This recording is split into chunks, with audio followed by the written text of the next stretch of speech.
Vamos dar início ao nosso estudo, às nossas orações. Vamos nos entregar na mão de Jesus, agradecer por este momento que Ele nos proporciona, né? De podermos entender um pouco mais do Evangelho que Ele nos trouxe, que nos deixou e que tanto bem nos faz, né? Vamos, por alguns minutinhos, orar e meditar com Jesus.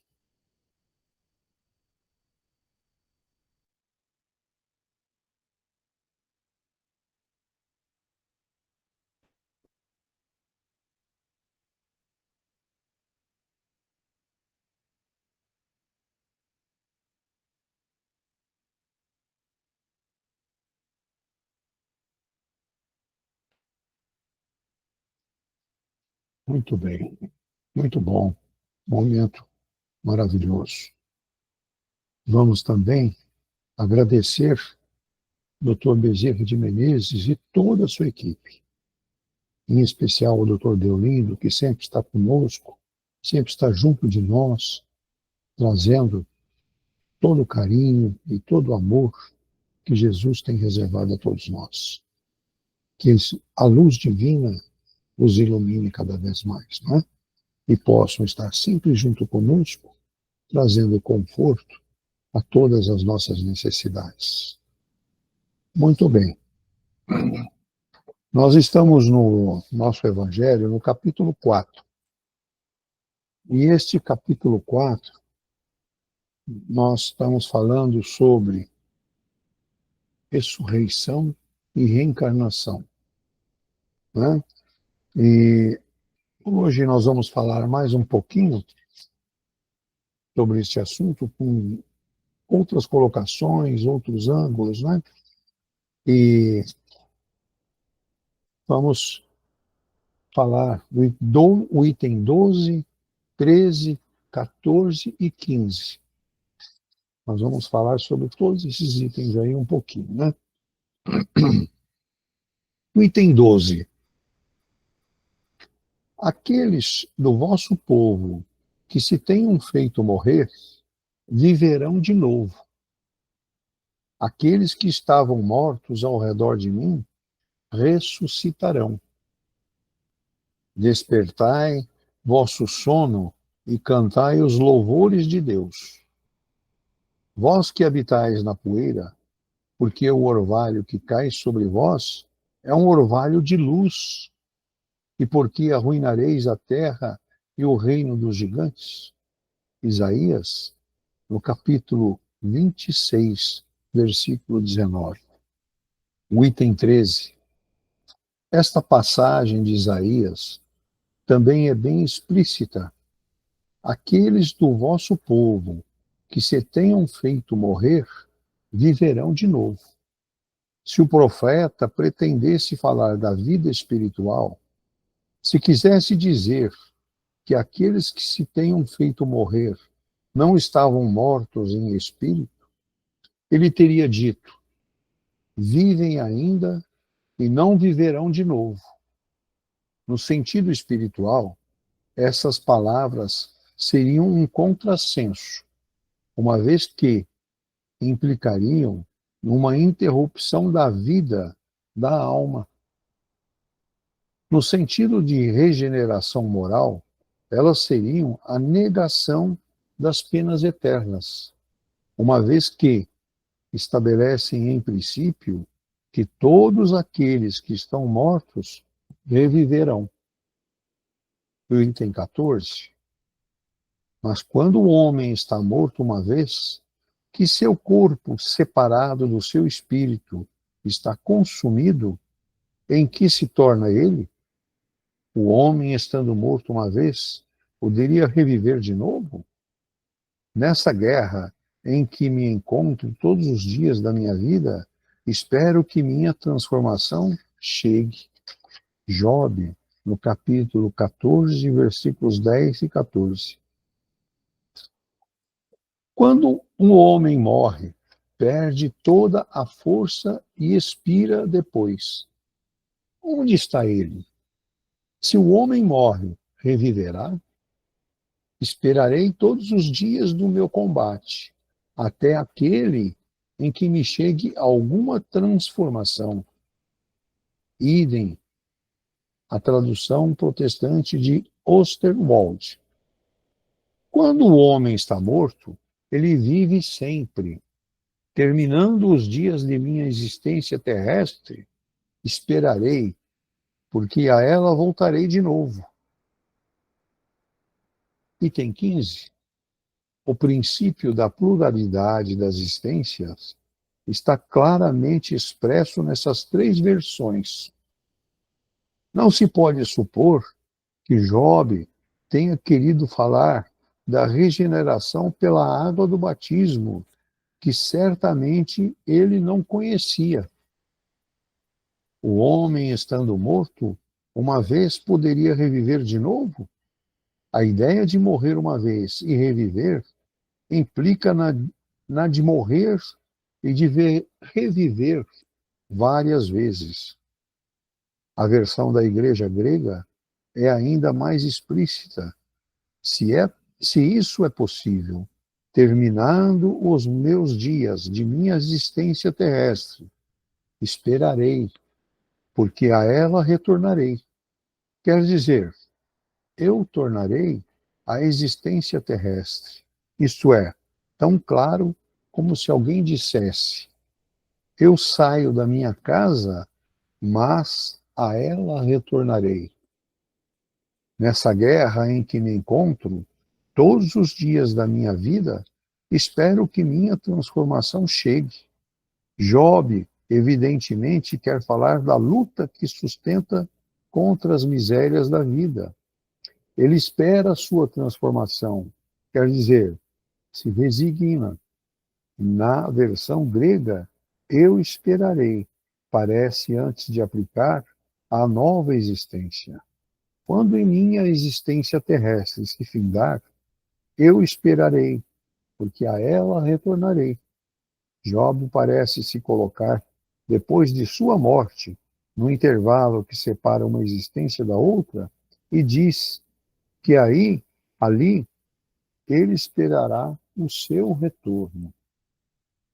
Então, é mais um reforço, né? Que a gente tem consciência e sabe disso, né? Do retorno, do nosso retorno, a reencarnação, as nossas vidas sucessivas, que são necessárias para o nosso caminho, para a nossa evolução, né? Então, esta frase, né? Os mortos viverão de novo? Claro, isso é claríssimo, né? Então, isso faz referência à ressurreição, né? Os mortos viverão de novo, que é o conceito central de várias religiões. Várias religiões acreditam neste mortos viverão de novo, né? E especialmente no cristianismo e no judaísmo. Está muito claro essa situação, né? Deste retorno. Então, esta é uma situação que nós temos que considerar uns pontos aonde a gente fala nesta lição, nesses itens que nós lemos, né? Então, essa é a crença expressa de esperança de que, após a morte física, nós vamos retornar à vida, mas é um corpo físico transformado, ou em uma dimensão espiritual, este retorno, né? Então, essa é a posição que está claro nesta lição de hoje. Então, a ressurreição de Cristo é um grande exemplo. A ressurreição de Jesus prova o modelo da ressurreição futura, né? Ressuscitar. E esse tema em relação à ressurreição geral, né, é uma crença cristã. E todos os mortos, a cristã tem essa convicção, que todos os mortos ressuscitarão no final dos tempos, quando Cristo voltar. é aquela história que sempre se fala, a história do juízo, o dia do juízo final. E a gente sabe que não é dessa forma, né? Mas é uma forma de crer na continuidade da vida e saber que vai se retornar, não é? Através do dia do juízo final. Não, ninguém volta através do dia do juízo, não é? Então, e na Bíblia fala em transformação, né? Corpos ressuscitados diferentes dos corpos físicos, que nada mais é que a vida, a continuidade da nossa vida na espiritualidade, que seriam corpos espirituais, né? Imortais, segundo a Bíblia, diz isso também, né? E as outras perspectivas que nós falamos aqui nos nossos itens também é em relação ao judaísmo, né? A ressurreição é um tema presente em todos os escritos judaicos, né? Com diferentes interpretações. Mas entre essas escolas de pensamento, de acordo com a Igreja de Jesus dos Santos dos Últimos Dias, é dessa forma, né? E outras religiões, né? Que a reencarnação, aí já trata como reencarnação no hinduísmo, no budismo, oferece uma forma de continuidade da vida da após a morte, né? E essa é a diferença em relação à ressurreição, né? A continuidade da vida após a morte. Então vejam que o hinduísmo e o budismo está bem próximo do que a gente pensa, da forma que nós caminhamos, o espiritismo crê, né?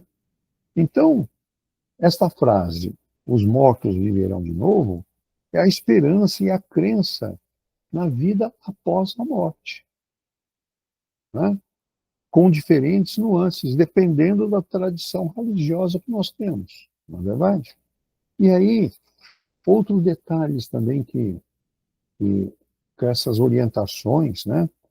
Nós temos a grande certeza, a continuidade da vida, e que o nosso retorno é certo, né? Então, reencarnarmos é certo, voltaremos, né? Portanto, a pluralidade das nossas existências está claro, porque na guerra que administramos no nosso dia a dia, nós esperamos pela transformação, pela nossa regeneração, né? E Job, né? Como é Job, que na verdade é Job, né? Nos traz e diz: quando minha existência se findar, esperarei, porque a ela retornarei. E assim serão os nossos retornos, pelas reencarnações, para a nossa consagração do princípio da existência da alma, né?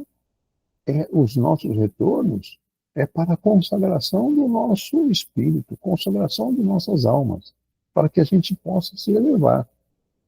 E nós, sendo os mesmos espíritos, sempre o mesmo, né? Em corpos diferentes. Retornamos em corpos diferentes. Essa é a forma que nós, espíritas, acreditamos e cremos, né? Sobre a reencarnação, né? Até tem uma frase, né, que peguei, achei assim essa frase bastante interessante e bonita, né? Não basta ter uma história de vida, mas uma vida que faça história, né? Então veja, não basta termos uma história de vida, mas uma vida que faça história. E como nós vamos fazer a nossa história? Através do nosso aprimoramento, do nosso conhecimento e da pluralidade das nossas vidas, né? O que eles falam claramente, aonde nós estamos sempre ali na parte final do item 15, ele fala muito claro que ele vai esperar pelas oportunidades que virão, para que ele possa melhorar, para que ele possa consagrar, consagrar a sua alma, né? Então é isso. A nossa lição está muito clara e só reafirmando aquilo que nós já sabemos e conhecemos. A reencarnação é líquida e certa. A continuidade da vida também. Né? Por quê? Porque somos espíritos únicos e eternos. Né? E que passamos por vivências materiais para o nosso aprimoramento, para nós evoluirmos, engrandecermos, né? E estarmos mais próximos da luz divina que tanto nos ilumina e nos abençoa. Né? Então, vejam, é isso que fala sobre nós e que traz os itens de 12 a 15. E agora eu gostaria de passar para o André fazer as suas considerações. André, você tem a palavra.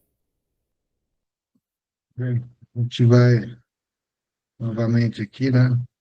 Tá falando sobre ninguém pode ver o reino de Deus, né? Se não nascer de novo, né? Ressurreição e reencarnação, né?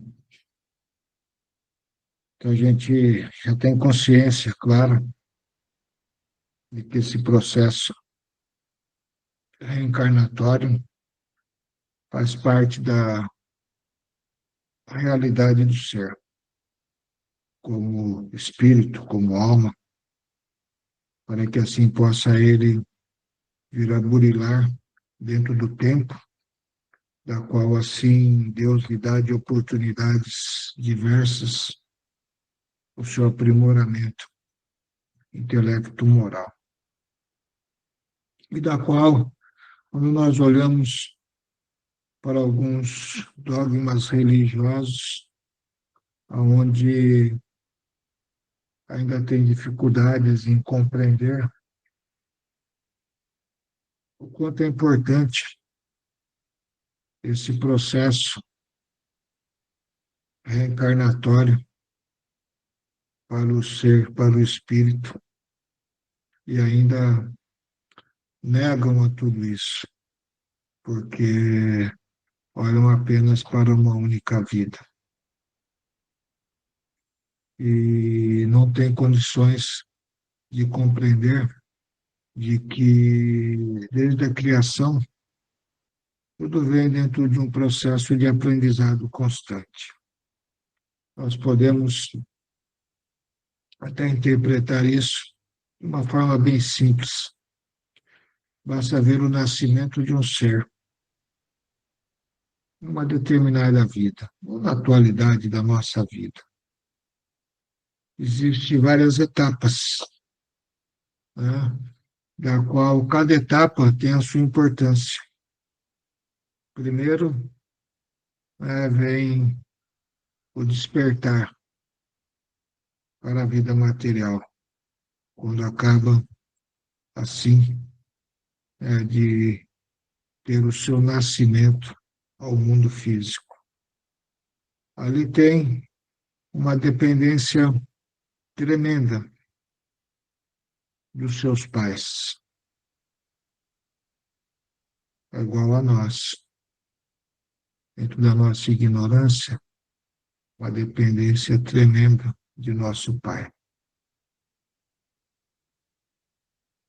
Posteriormente, vem as etapas, né, que vai se desenvolver como criança, como jovem, como adolescente, como adulto.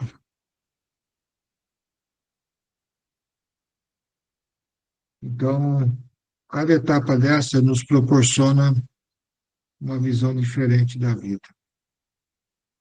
E cada etapa dessa nós adquirimos experiências, além de termos a possibilidade de um despertar espiritual,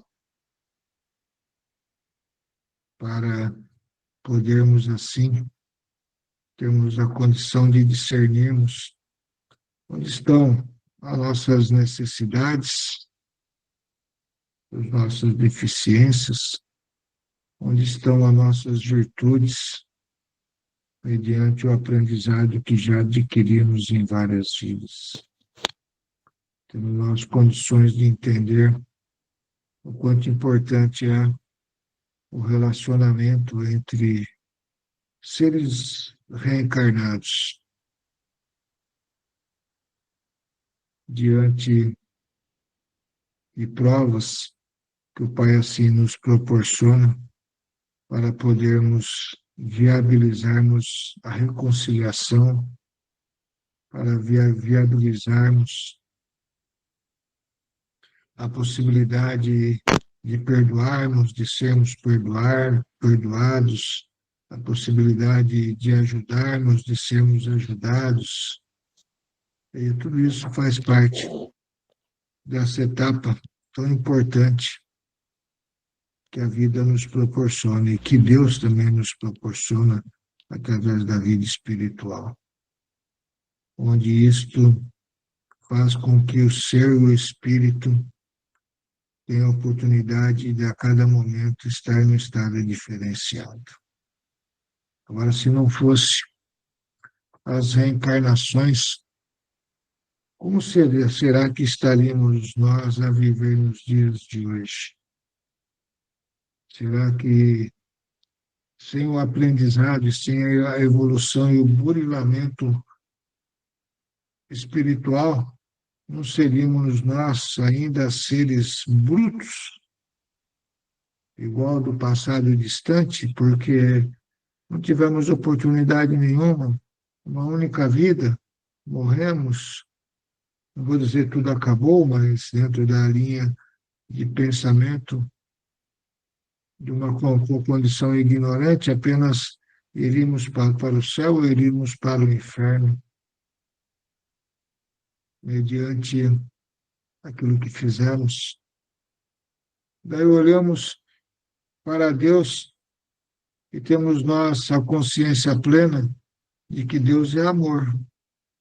Sabemos disso plenamente. Deus é perdão, Deus é bondade, Deus é esperança, Deus é oportunidade. Daí poderíamos perguntar: onde está Deus se não tivesse todas essas oportunidades do seu filho, assim, passar por várias experiências e, principalmente, poder reconciliar-se com ele? Onde está Deus que não pune? Quando eu digo não pune, não é aquele Deus que vinga-se porque o seu filho cometeu um erro, tem que ser castigado, não. Deus dá a oportunidade. Então, na visão estritamente materialista, iremos nós, com nossos erros, como assim é dito, para o inferno, onde iremos sofrer demasiadamente. Será que Deus quer isso de nós? Ou Deus deixa com que a nossa verdade se faça viva lá no seu âmago espiritual? Essa verdade te cobra por algo que você deixou de fazer e te estimula a buscar, a vencer essa sua fraqueza. Se ali você teve uma vida digna, dizem, vai para o céu. E ainda dizem mais, vai para o céu descansar, usufruir de benefícios. Aí perguntamos, onde está a lei de Deus, a lei do progresso constante, a lei do trabalho, a lei da ajuda ao seu semelhante quando você está numa condição melhor do que ele? Se iremos apenas usufruir de um bem-estar, paralisaremos no tempo, como um ser que nada mais quer e nada tem de visibilidade gera para o futuro? Será que essa é a lei de Deus? Não. A lei de Deus é a lei do progresso constante. E quanto mais aprendemos através das reencarnações, quanto mais nos esforçamos para nos tornarmos seres melhores, e assim nos tornamos, temos responsabilidades que fazem parte do nosso próprio eu, que é o de olhar para aquilo que ficou para trás e estender a mão a ele, levar a palavra, levar o carinho, levar a ele uma luz, do qual assim lhe proporciona um despertar também para a busca do seu progresso.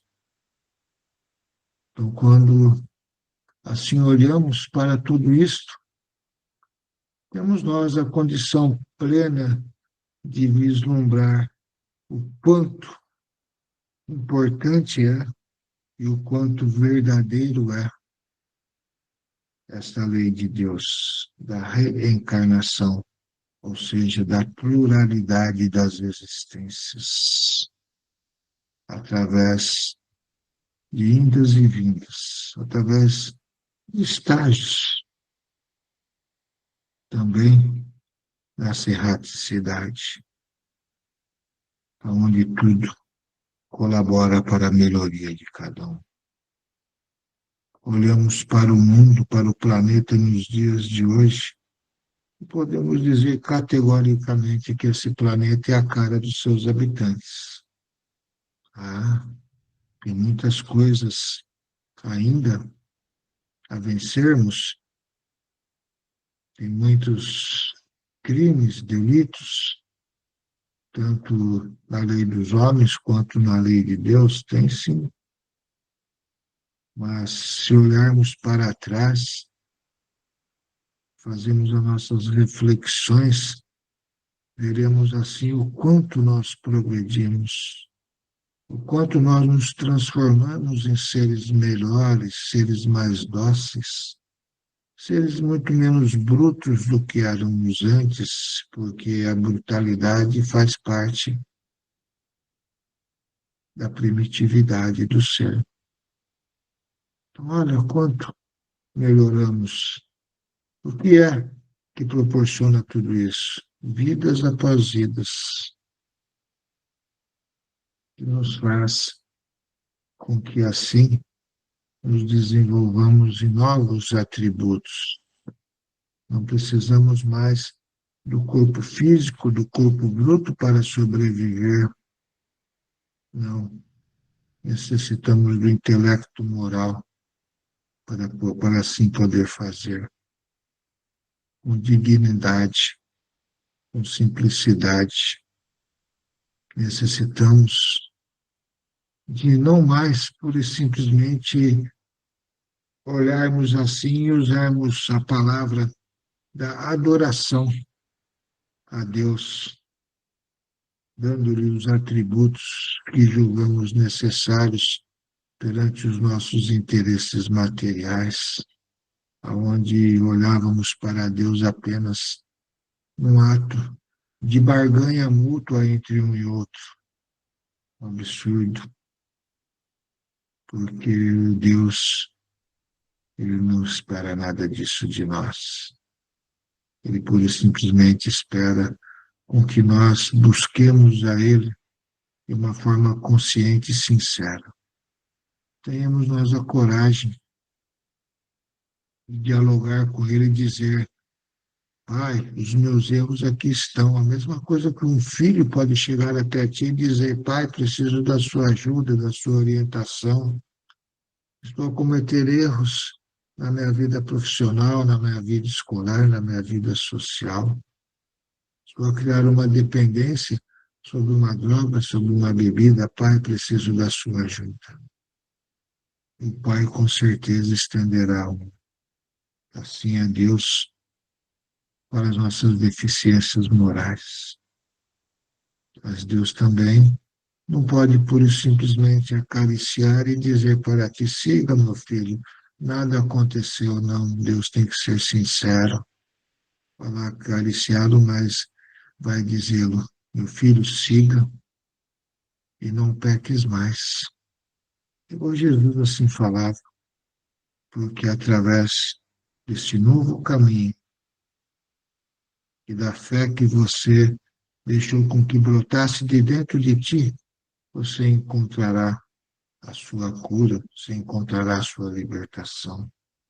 Mas siga, não olhes para trás, não deixais mais com que as tentações venham a te dominar, não deixais mais com que a tua busca por mim seja de uma forma errônea. Não. Coloque no teu coração o amor, coloque no teu coração a bondade. Deixai com que os ensinamentos de nosso Mestre Jesus desperte junto de ti. Aceite o que você é hoje, mas não se acomode. Entenda, tenha atitudes, busque a coisas novas na tua vida, coisas dignas, coisas corretas. Não se perturbe por qualquer situação. Mantenha-se no equilíbrio. Tenha paz dentro de ti. E, ao mesmo tempo, levar essa paz para aqueles que tanto você ama ou para aqueles que convivem com você no seu dia a dia. Tudo isso faz parte do aprendizado através das reencarnações, para que então possamos sermos nós merecedores de passarmos por essa fase transitória da qual nos encontramos, por isso tantas turbulências, porque são testes, são provas realmente que vêm bem a calhar com a necessidade para podermos dar um passo rumo à próxima etapa de nossas vidas, que é a regeneração, e assim caminharmos rumo a um processo evolutivo aonde nos trará muita luz, porque conseguimos vencer as negatividades da vida e então fizemos com que apenas a luminosidade do Pai viesse a fazer parte de nossas vidas, onde no mundo ou no corpo espiritual não necessitamos das coisas do mundo material, apenas usufruímos de fluidos, de energias que o próprio planeta, o próprio meio ambiente proporciona, ou o próprio ser, dentro da sua boa vontade, gera e tanto nos alimenta. Condições totalmente diferentes de viver, mas para isso, volto a dizer, não é no estalar de dedo nenhuma única existência, e que tudo isso desabrocha no ser, porque ele tem que aprender, porque ele tem que exercitar, ele tem que dividir, porque ele tem que amar, ele tem que perdoar, ele tem que se letrar, ele tem que assumir suas responsabilidades profissionais perante um trabalho para poder atender às necessidades daquele que Deus a ele tutelou. Tudo faz parte, gente, desse grande ensinamento e dessas leis maravilhosas que nos estimulam a caminharmos sempre de uma forma correta para o bem-estar que a vida nos proporciona, sem deixar, então, que aquela utopia religiosa das oferendas, dos sacrifícios, venha a ter a predominância por queremos ter Deus só para nós. Não, Deus é a fagulha do amor, da qual, assim, se põe à disposição de todos. Então, com esse simples esclarecimento da noite de hoje. Nós assim vos rogamos, Pai amado, por todos os benefícios que assim nos são proporcionados. Peço a Ti luz, Pai, muita luz para cada lar desses nossos irmãos.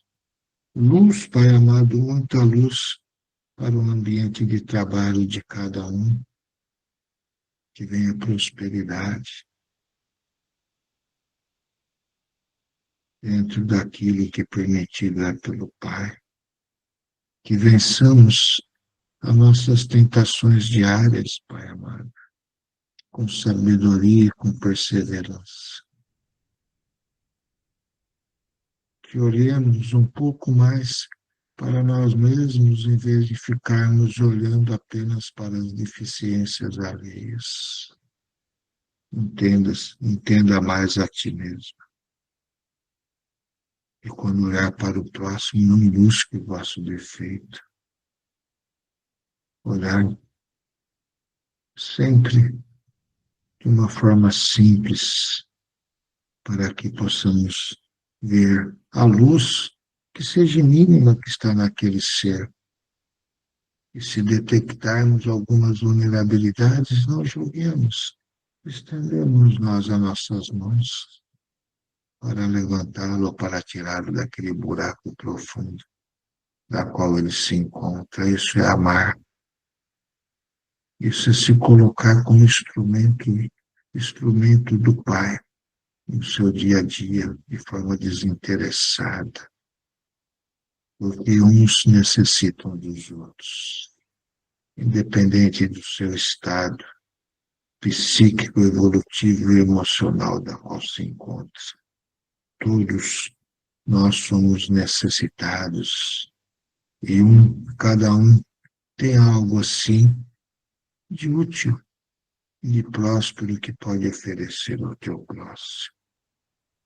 Como também, dentro da ignorância, pode afetá-lo, abalá-lo, tirando muitas coisas da sua alegria de viver, porque a tristeza, muitas das vezes, vem a tomar conta do ser, justamente porque interferências negativas espirituais ali querem agir. Não demos oportunidade para isso. Sejamos muito mais nós mesmos, com a confiança de que do teu coração sai muita luz, sai muito amor e que ninguém poderá abalar a isso da qual ele gera para a tua vida, para aqueles que vós tanto ama no seu dia a dia. Ó Pai de luz, de amor e de bondade, a Ti nós vos rogamos pela saúde de todos os membros do grupo, pela saúde daqueles irmãos deste grupo que estão acamados ou que estão hospitalizados, para que vós, Pai amado, coloque a sua mão curadora, proporcionando no amanhã um novo despertar de esperança e de luz na sua trajetória de vida. Porque se ali tiver o merecimento, vem o seu despertar, mas ao mesmo tempo vem as responsabilidades que vós assim faz com que desperte lá no âmago do ser, para que ele tenha as intenções de buscar a exercitar condignamente atos de amor, de bondade, de caridade, de solidariedade para com o próximo, de compreensão para com teus entes queridos, de perdão para aqueles que te ofenderam. E se assim possível for, estender a mão muitas das vezes com um prato de comida para aquele que está na miséria, para aquele da qual nada tem para saciar a tua fome. Quantos batem aos nossos corações, Pai, e nós sequer olhamos para eles dignamente, com os olhos nos olhos, porque já os ignoramos mediante a nossa forma um pouquinho melhor da vida material que até então nos é proporcionado. São provas que o aprendizado das vidas nos proporciona, porque ali pode estar um ente querido de um passado distante, da qual desatinos e desatinos tiveram, e hoje ele lhe pedir algo em retribuição, para que assim possa despertar no coração dele o perdão por sentir a tua bondade na atual vida reencarnatória, que ele foi propiciado pelo Pai. Quantas maravilhas a ressurreição, a reencarnação nos proporciona, Pai amado. E assim, então, que a tua luz de amor, de bondade e de caridade paire sobre os lares, sobre a cabeça de todos que estão ligados a nós nessa egrégora maravilhosa do amor, da bondade e da caridade. E que Jesus abençoe a todos. Que assim seja, Pai. Muito obrigado, doutor Deolindo, pelas palavras que nos conforta, nos traz a paz interior, pelo carinho, gratidão a esse momento que tivemos, que pudemos entender um pouco mais sobre as nossas sucessivas vidas, aonde nós devemos estar atentos e valorizar os melhores momentos. E assim, Jesus, agradecendo por todas as vibrações em favor de nossos irmãos, que estão com os nomes aí no grupo de cura, grupo de estudos, que sejam eles favorecidos com teu amor, com tua luz, para que sejam atendidos em suas necessidades. Que a luz divina esteja em todos os corações e que possamos receber também esta luz, esta energia, para que possamos fortalecer os nossos corações. E assim, Pai, em gratidão a este momento que tivemos, nós vamos dirigir a prece de Cáritas que hoje a Dona Isolda fará para nós. Dona Isolda, por favor. Deus, nosso Pai, que sois todo poder e bondade, dai força àqueles que passam pelas provações, dai a luz àqueles que procuram a verdade, onde no coração do homem a compaixão e a caridade. Deus, dai ao viajor a estrela guia, ao aflito a consolação, ao doente o repouso. Pai, dai ao culpado o arrependimento, o espírito a verdade, a criança o guia, o órfão o pai. Senhor, de vossa bondade, permita os espíritos consoladores derramarem por toda parte a paz, a esperança e a fé. Deus, um raio, uma faísca do vosso amor pode abrasar a terra. Deixa-nos beber na fonte desta bondade fecunda e infinita, e todas as dores se acalmarão, todas as lágrimas secar-se-ão. Um só coração, um só pensamento subirá até vós, como um grito de reconhecimento e de amor. Como Moisés sobre a montanha, nós vos esperamos com os braços abertos. Ó bondade, ó beleza, ó perfeição, queremos de alguma sorte merecer a vossa misericórdia. Deus, dai-nos a força de ajudar o progresso, a fim de subir até vós. Dai-nos a caridade pura, dai-nos a fé e a razão. Dai-nos a simplicidade que fará de nossas almas o espelho onde refletirá a vossa santa e pura e divina imagem. Que assim seja, Senhor. Muito obrigada pela oportunidade. Que assim seja. Que assim seja. Muito bom. Muito obrigado.